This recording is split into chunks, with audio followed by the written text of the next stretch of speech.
we have this time a matrix that is not a squared one, just a rectangular matrix. M times n. There is a decomposition in that form where we have a matrix U, a certain matrix sigma, which is again not a squared one, and a matrix V or V transposed. Our claim. And we want to have this matrix U as a m times n squared matrix, which is an orthogonal matrix, which means the transposed and the inverse is the same. And we want again the matrix V as a squared n times n matrix, which is an orthogonal matrix again. So V transpose is its own inverse. This would be a singular value decomposition for any reasons. And now let's use a simple trick. Let's consider the matrix A transpose A, which gives us a squared, symmetric, positive, definite matrix. Right? A transpose A. Always, actually, right? Always. There's no way around it. No. No, there is no way around it. Except A is just zero matrix. Yeah, okay. Okay, but true. Okay, then we consider our decomposition. We say A transposed, so we have to transpose this part here, so exchange U and Y, transpose it, we get V sigma transpose U transpose. Our decomposition for A, U sigma V transpose, and so on. And then we can see easily U transpose U is the identity. Okay? The inverse of a matrix times the same matrix is still the identity. Okay? Always.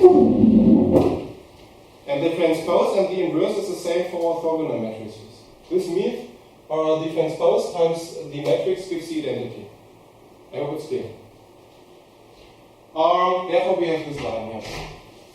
And we can just say our matrix V and V transpose is any orthogonal matrix, and sigma transpose sigma gives us another diagonal matrix. This is another claim. You say it has to be a diagonal matrix for this kind of decomposition. And then we get a diagonalization of A transpose A. Do you see? We had X diagonal X inverse. This was our diagonalization. X inverse, or V inverse is the same as V transpose for our orthogonal matrix. And this means V diagonal matrix V transpose is a diagonalization of A transpose A. Yeah? Okay. Then it's quite easy. We are looking for a matrix V and the matrix U and this matrix sigma. When we know diagonal V transpose should be a diagonalization of A transpose A, what kind of matrix V has to be? What is it? How am I able to construct V? I know it's a diagonalization. Well, we use the eigenvalues of A transpose A.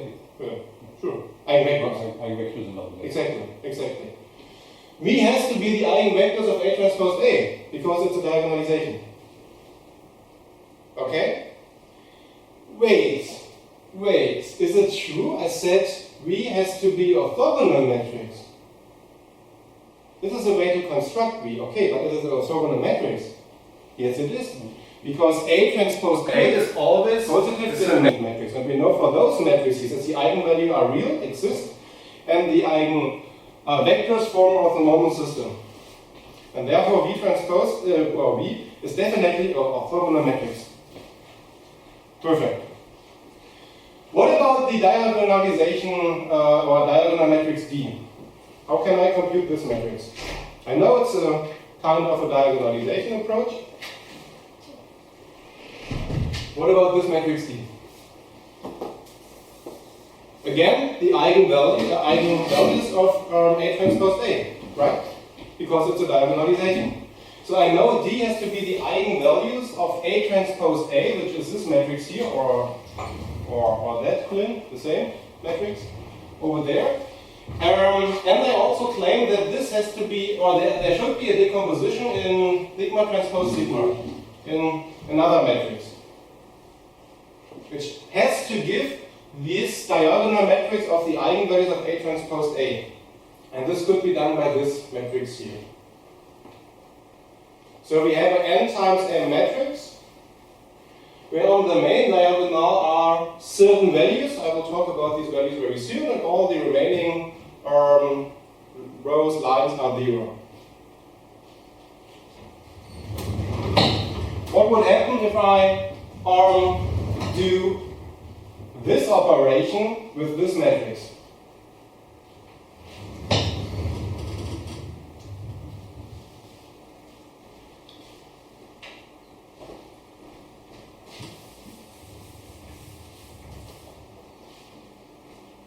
Okay, I have sigma transposed. Sigma transposed is a m times n matrix where we have a lot of zeros in it, and on the 9 diagonal there are some certain values. Okay, and I multiply it with sigma, the same zeros, 9 diagonal, we have a lot of values. So all the zeros vanishes. We get a squared matrix. Where on the main diagonal we get the squared version of these values here on the main diagonal of that matrix. Is it clear? And this is our diagonal matrix that we defined before, which were actually the eigenvalues of A transpose A. And this means here the values are the square root of the eigenvalues of A transpose A. And this is named singular values. Therefore, we name singular value decomposition.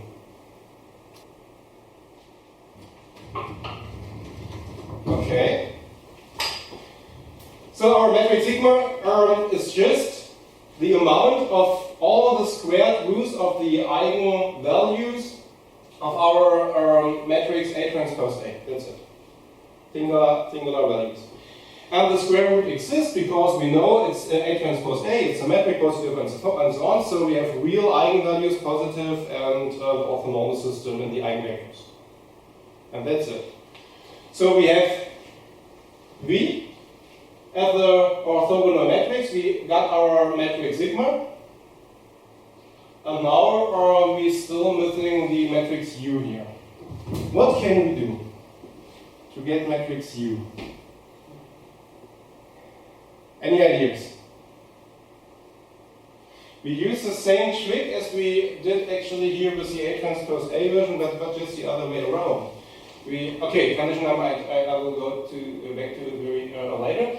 So we just say, we take a look at A transpose, which gives this decomposition again for matrix A and the transposed version. As we already said, V transpose V. So V transpose and its inverse is the same because it's an orthogonal matrix. Has to be the identity again. And at the end, we know what sigma is. We get U sigma transpose, or sigma transpose, U transpose. So it's another diagonalization for A transpose, and this means U has to be quite obviously the eigenvectors of A transpose. Okay, and this gives our singular value decomposition, as actually it's the diagonalization of A transpose at the end, right? Where we got the matrix of eigenvectors for A transpose for our matrix U. Again, it's of course orthogonal because A transpose is also our positive, definite, and symmetric matrix. So it's orthogonal. It's an orthogonal matrix. Lucky for us. We have the matrix sigma as the square roots of the eigenvalues of A transpose A, and we got the matrix V as the eigenvectors of A transpose A. That's it, singular value decomposition. And the entries in this diagonal matrix, so the square roots of the eigenvalues of A transpose A, are named singular values, and therefore it's a singular value decomposition.